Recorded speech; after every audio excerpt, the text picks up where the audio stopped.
Hi, my name is Emily Leifer, and this is the fourth video post for Museums and Public Memory.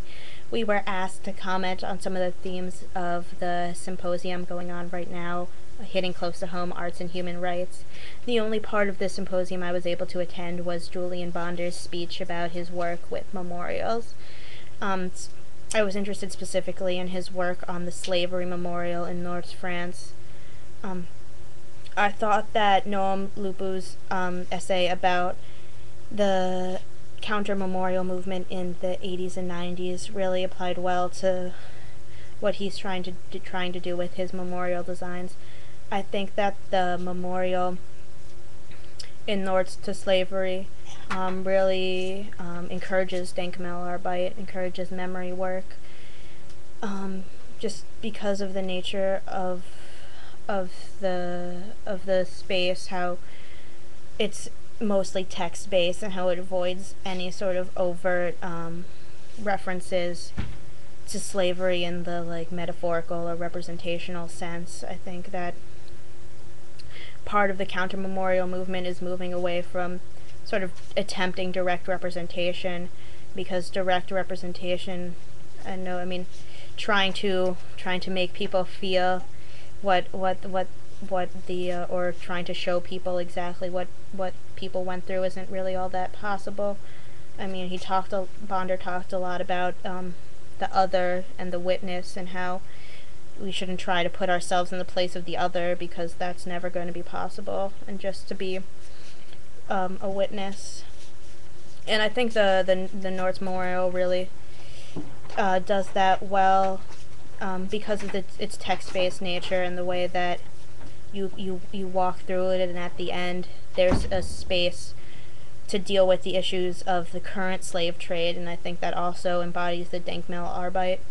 and the way of thinking about how these concepts continue to affect society,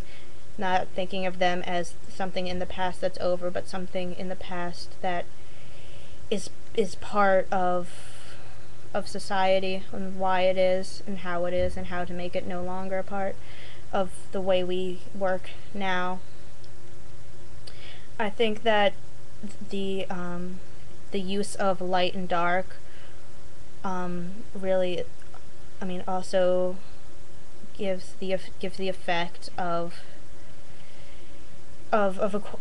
acquiring knowledge about the history of slavery, and the mirrors as well. Well, not the mirrors, the glass, and the way it pokes out from the ground. I think that the lack of overt references, like overt visual metaphors, creates a space that doesn't enforce any sort of narrative upon the viewer, but really does just create a space for thought and for working through the concepts presented by the atrocities of slavery. I think that the use of the original site of the ports of the 17th and 18th century serves enough of a space to evoke that time period and the slave trade. And I think that having that space being the real space where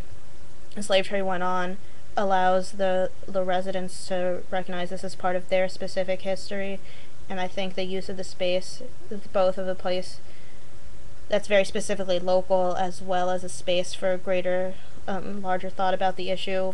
is really done well by the transformation of the underground architecture of the port into the museum, or the memorial rather, that's now there.